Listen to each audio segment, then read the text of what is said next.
Еще раз всем здравствуйте, кто будет в повторе смотреть. Ребята, это канал Hardplay. Не забывайте подписаться, прожать колокольчик. Колокольчик, напоминаю, как вот на примере Утопии Шоу. Вот подписались, колокольчик, уведомления все. Спасибо, кто это делает от души. От души. На 5% больше вас это сделало.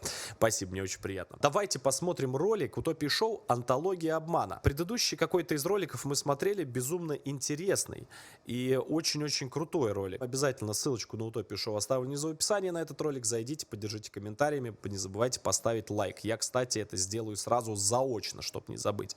Всем приятного просмотра. Поехали.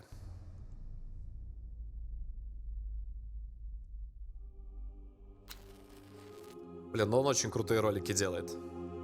1000 лет не смотрел.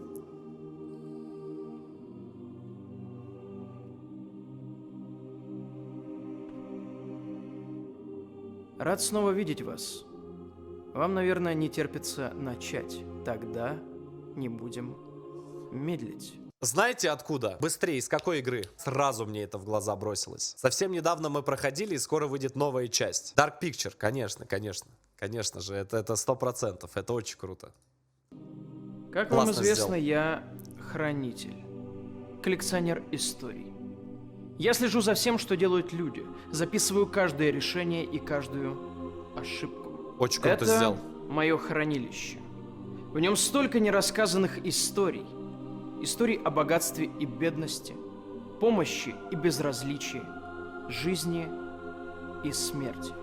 Но все эти истории объединяет одна важная деталь – обман. Он вас в прямом смысле окружает. Вы им дышите, и возможности убежать не существует.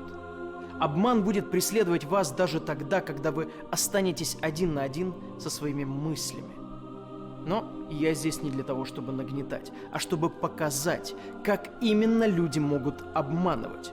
Кто знает, возможно, это поможет в дальнейшем не совершать ошибок. Ошибок, которые я добавлю в свою коллекцию. Бля, что-то очень крутое сейчас будет. Очень крутое.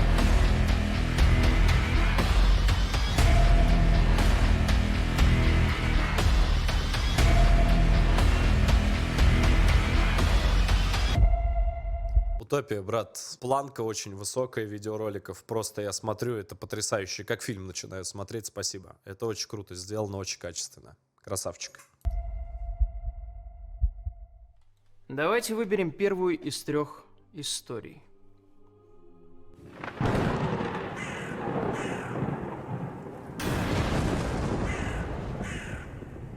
Нет, они еще не готовы. Оставим напоследок.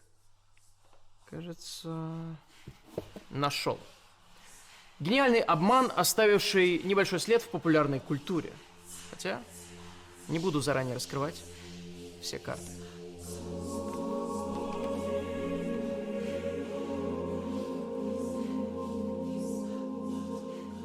Очень Я круто часто вам сделано. говорю, что берусь за темы, которые прошли проверку временем. Иначе это не будет иметь смысла, ведь ответы часто всплывают намного позже.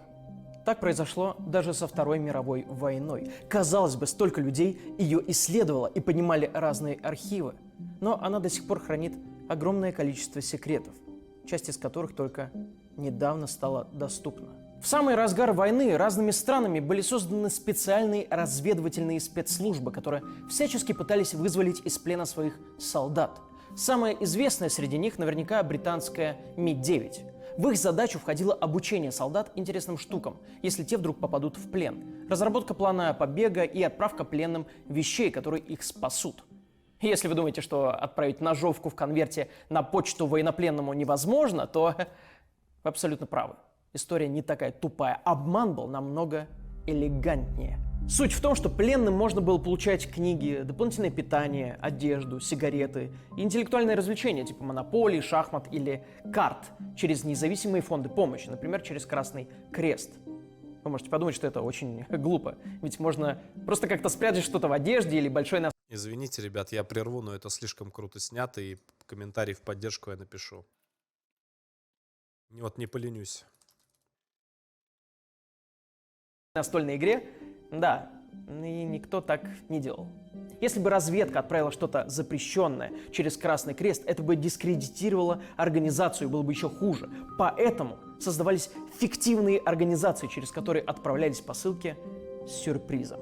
Вот, например, у Ми-9 был интересный случай, когда им в вызволении пленных помогала компания, производящая монополию в Британии. Они печатали карты на шелке. Они бесшумные, и их легко прятать, и засовывали их в монополию.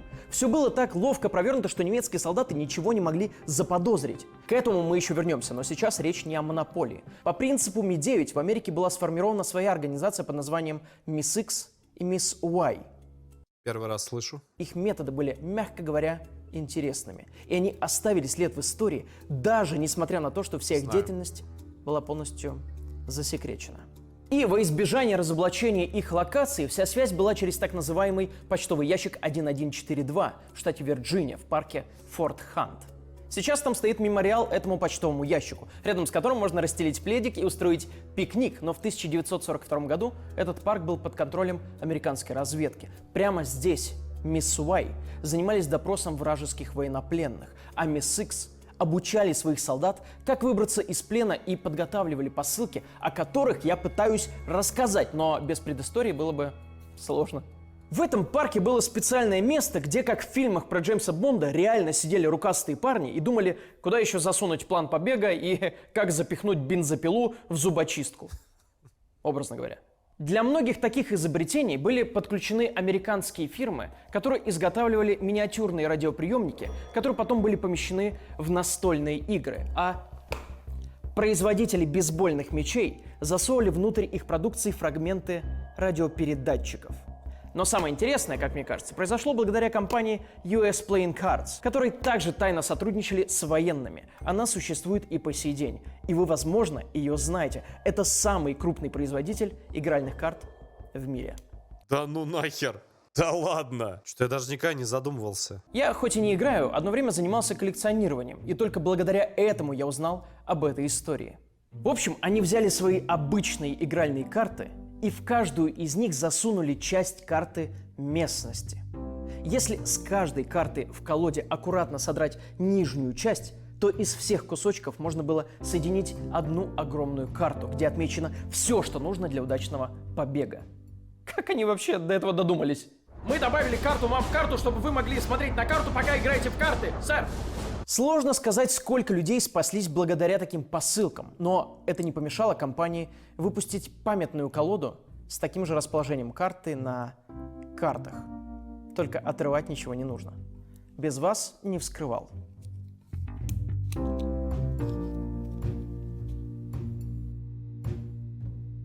Ну это просто охренеть.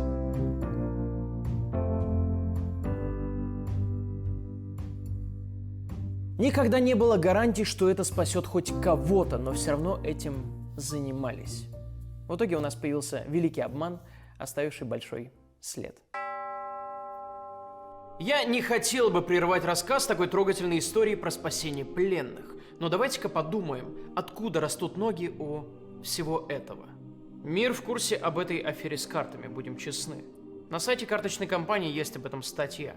Этот факт упоминается на различных сайтах и так далее. Но где хотя бы одно доказательство того, что это правда? Фотография из музея шпионов, которую вам показали? Так это не настоящая карта, а реконструкция 90-го года. Людям дают информацию, и этой информации послушно верят, даже не задумываясь о том, что все вокруг могут верить в фейк. А что если я скажу, что самое первое упоминание карт в картах в открытом доступе датируется 90-м годом и было напечатано в газете Weekly World News?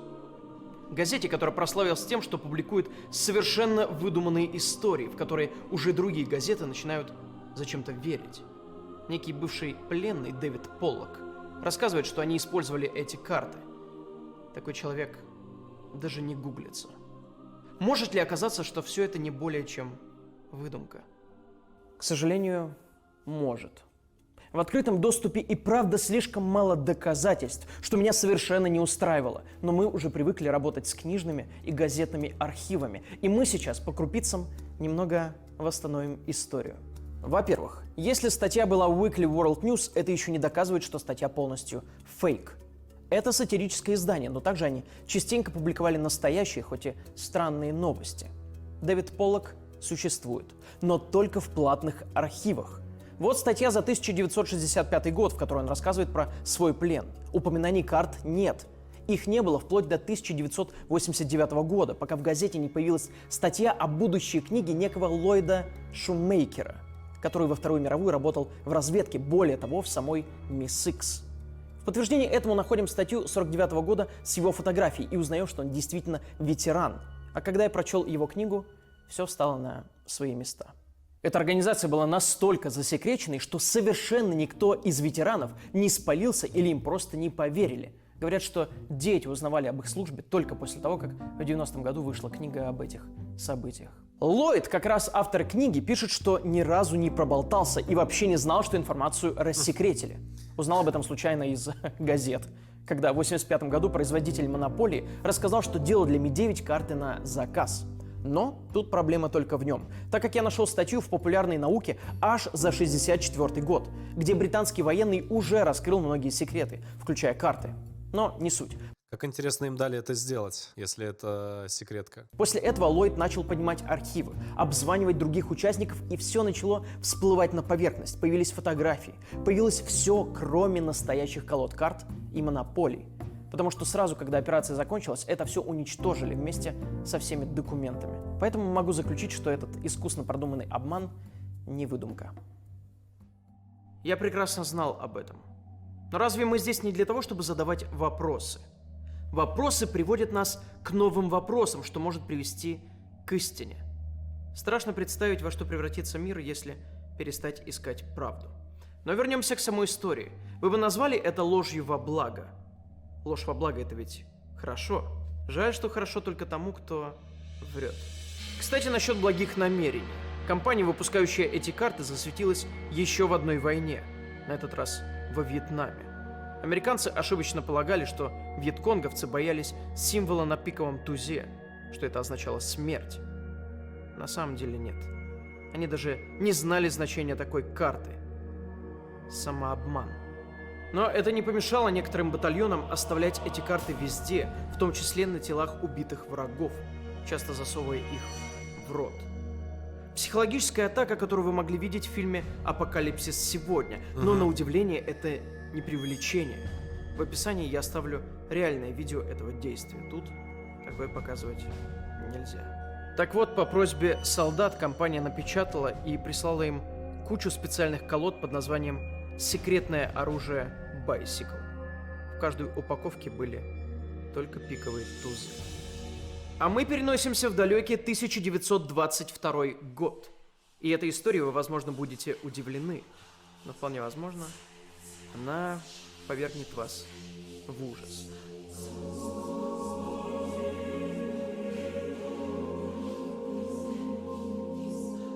А вот этой истории не было бы, если бы не эта книга. У меня много литературы на английском, но вот тут какие-то золотые слитки. Листаю, значит, и нахожу историю, от которой у меня глаза на лоб лезут. Пытаюсь найти подтверждение этому в интернете, и все. Пустота. Первая мысль — это написал какой-то больной ублюдок с извращенной фантазией. Но тут я, как всегда, захожу в архивы и понимаю, что это ни хрена не шутка.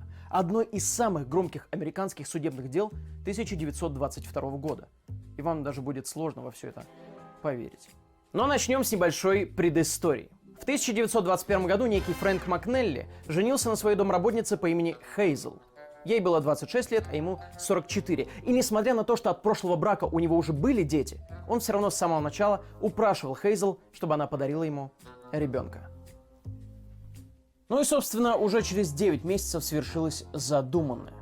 А точнее, вдвое больше задуманного, ведь родилась у них двойня – мальчик и девочка.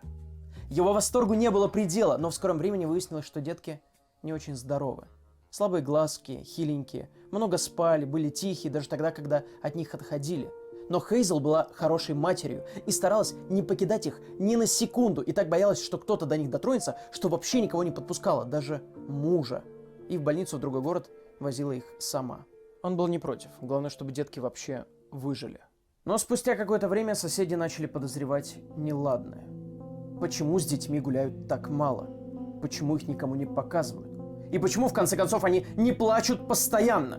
Для этих теток состояние здоровья не было оправданием, и они весь мозг вытрахали Фрэнку. Он призадумался, загнался, и в скором времени случайно или специально все-таки смог увидеть их лица. Это были две куклы с лицами младенцев. Хейзел убила детей и заменила их куклами, чтобы никто не догадался. С этой грустной вестью он отправился в полицию. Жесть. Хейзел задержали и начали расследование. Куда она дела детей? В какой момент произошла подмена? Кто в этом участвовал? Какой мотив? Самое стрёмное в том, что Хейзел все это время очень странно хихикала, постоянно улыбалась, и создавалось ощущение, что ей или нравится то, что происходит, или она головой ударилась. Начался суд. Появились первые показания людей, и внезапно для всех улыбающаяся Хейзел говорит, что никаких детей не существует, что она не рожала, и что это изначально Да ну были нахер. куклы. Как вам такой поворот? Как? Подожди, а как она так умудрилась обмануть? Как она умудрилась всех вообще? Что? Как это возможно? Люди просто в ахере. Все галдят. У мужа, кажется, челюсть сейчас отвалится от возмущения. Адвокаты пытаются не реагировать на этот бред, но тут начинается какой-то полный сюр, потому что суд пытается выяснить, где правда.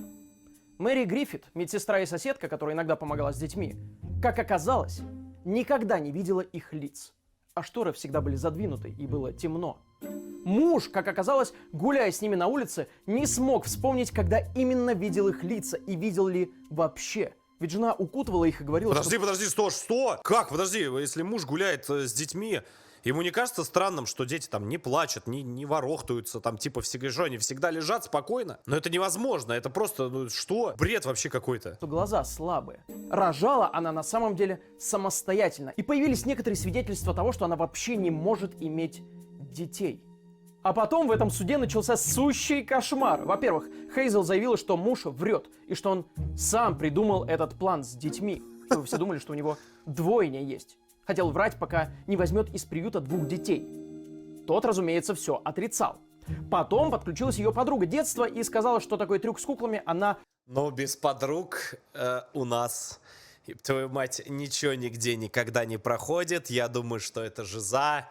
Вот в самый всегда момент кульминационный подключаются подруги, доброжелатели, друзья и прочая хрень. Но это просто жесть. уже прокручивала 16 лет. Показания обвинителей начали сыпаться. Никто ни хера не понимал, а раскопки на заднем дворе и других кварталах ни к чему не привели. Расследовавшие просто не смогли найти ни одного доказательства, что дети вообще были. А если не нашли детей, то никто никого не убивал. Логично?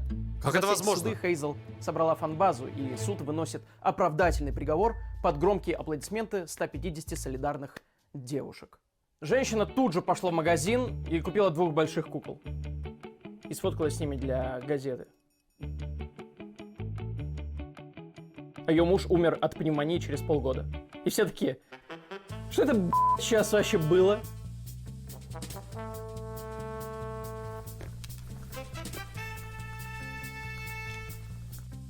Это уникальная по своей непонятности история. Никто так и не узнал, что случилось с детьми. Были ли они вообще и на что рассчитывала женщина, если бы продолжила это скрывать? А что, если она и правда была беременна двойней? Оставлю вам пищу для размышлений. В любом случае, это одна из тех историй, которые навсегда остались только в газетных архивах и не дойдут до финальной развязки. Единственный отголосок в популярной культуре она получила в 2013 году, когда по ней сделали театральную постановку в маленьком американском городке. Ну, а мы, наконец, дошли до паранормального. Это довольно жуткая история, которая тоже связана с детьми, точнее, одним. Происходит, ёпта. При этом есть пересечение и с темой, которая буквально недавно затрагивалась на этом канале. Я назвал эту историю «Секрет вечной жизни».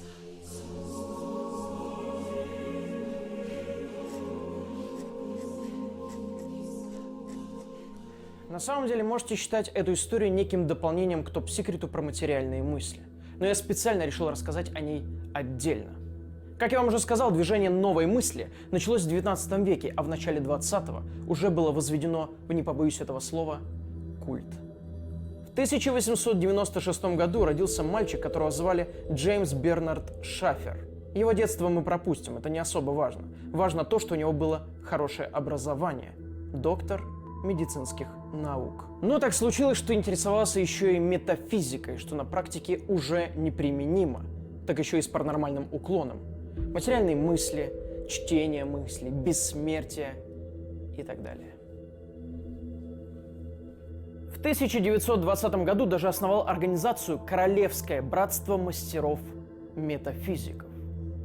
По сути, это было сборище шизиков, которые думали, что могут левитировать и читать мысли. Ведь их главный предводитель это и заявлял. А еще, что мог силой мысли предметы заставить исчезнуть.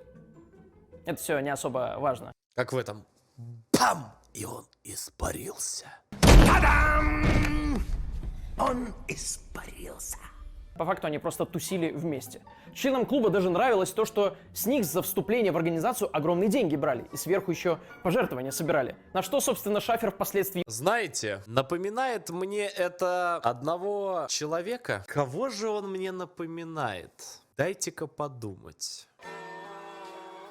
Отголоски, да, видно. Был у нас один тоже.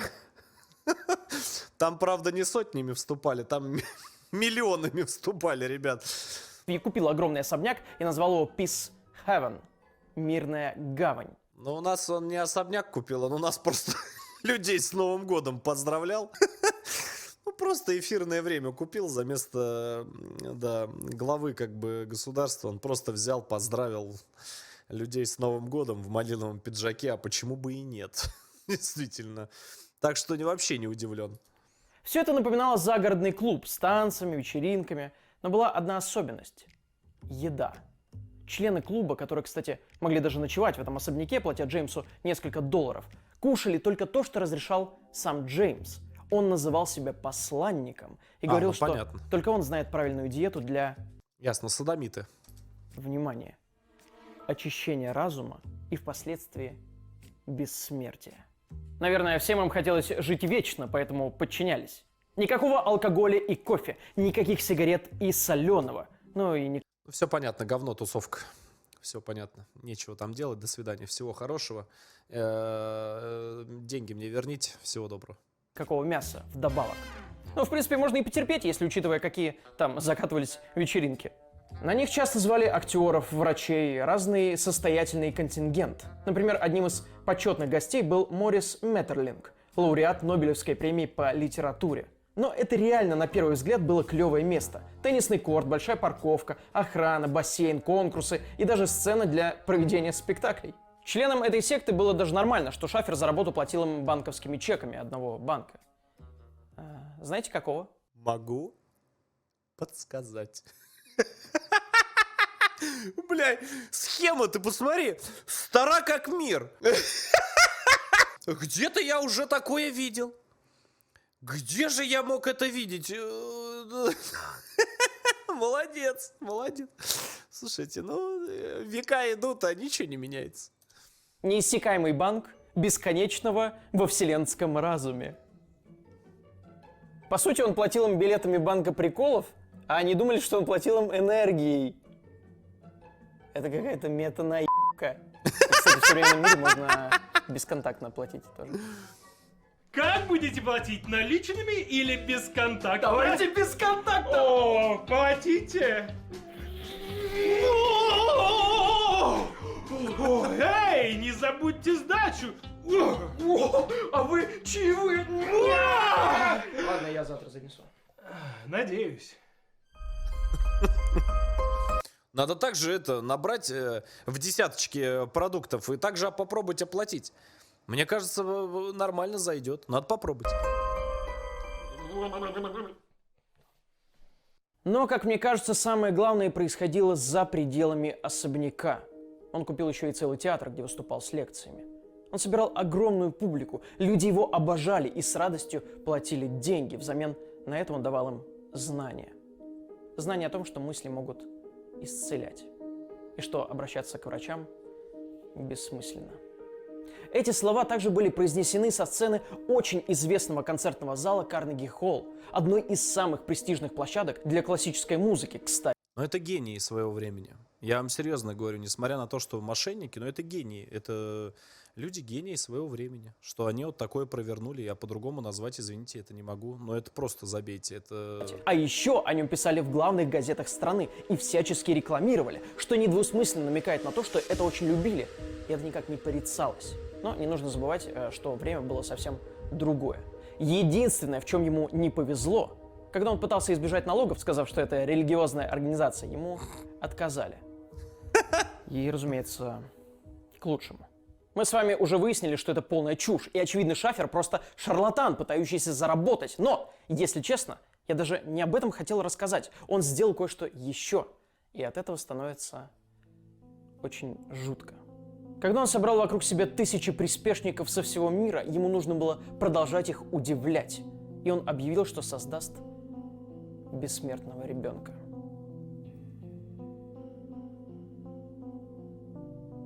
В 1939 году он стал опекуном 8-месячной малышки Джин Гонд. Как так вышло? А ему разрешила это сделать ее мать, которая была слишком бедна, чтобы растить ребенка. Опять же, повторюсь, метафизика тогда была нормальным явлением. Этого человека с ног до головы облизывали газеты. Все это выглядело адекватным поступком. Отдать ребенка в лучшие руки для лучшего воспитания. Как я уже сказал, он верил, или, по крайней мере, делал вид, что верил в то, что мысли притягивают болезни. Поэтому план был простой. Не давать девочке даже краем уха услышать, что такое смерть. Не находиться в окружении больных людей, не есть мясо и приправы, не пить вредного и так далее, и так далее. И если девочка всю жизнь будет жить в особняке при таких условиях, то она никогда не умрет. Так, давайте еще раз. Он хотел взять маленького ребенка, посадить навсегда в дом, не информировать ее о том, что творится в мире, не давать ей кушать, что та хочет, и все это описывали в газетах и хвалили, и говорили, что эта девочка еще благодарить будет. Ладно, кто я такой, чтобы перечить братству мастеров меташизиков? За ней наблюдали 24/7. Она ни на секунду не оставалась без присмотра. И, казалось бы, все идет к тому, что мечта Шафера будет исполнена.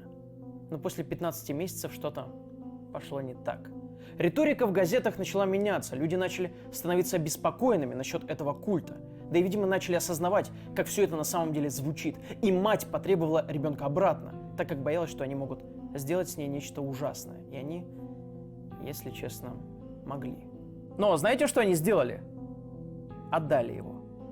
У них не было выбора, так как никаких официальных соглашений не было, и по закону они обязаны отдать ребенка.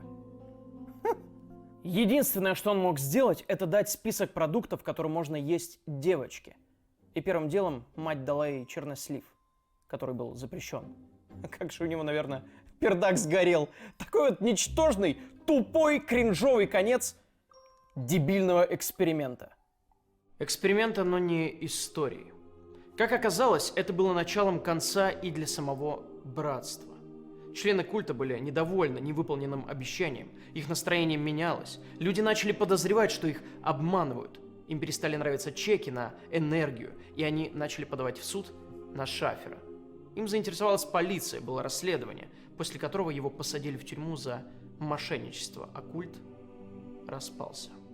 Обычно эти гуру после того, как выходят из тюрем, пробуют вернуться в ту же профессию.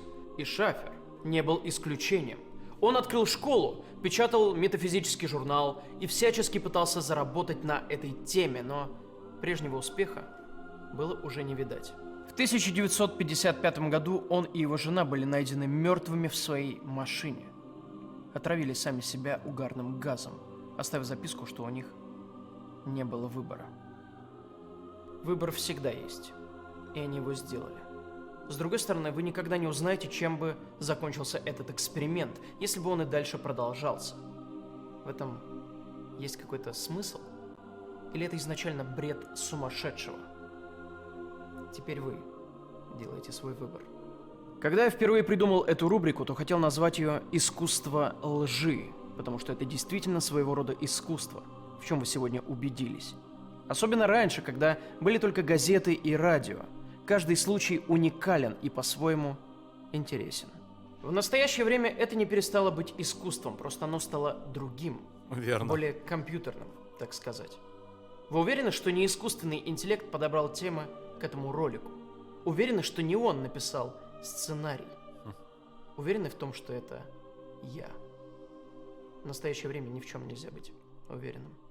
Высокотехнологичная медицина, беспилотные автомобили, замена лица, распознавание шрифтов – это уже давно привычно для нас, хотя раньше люди такое разве что в фантастических рассказах читали. Но чтобы искусственный интеллект все это сделал, его все равно должен обучить живой человек. Все это дело рук специалистов сферы аналитики и Data Science. И прямо сейчас у вас есть возможность совершенно бесплатно пройти курс. Так, я рекламку подскипну. Короче, блин, он очень-очень высокую планку взял, Утопия, и ролики просто с каждым разом какие-то, блядь, просто фантастические у него начинаются. Очень крутая отсылка к Little Hope, да, к игрухе. Это очень круто сделано. Утопия, делай, пожалуйста, дальше двигайся. Буду с нетерпением реально ждать нового ролика. Это один из самых, наверное, качественных контентов, которые сейчас вот я смотрю и на кого я подписан. Красавчик, ссылочку 100% оставил внизу в описании. Лайк, подписка, колокол. Обязательно, ребят. Ну и пару комментариев.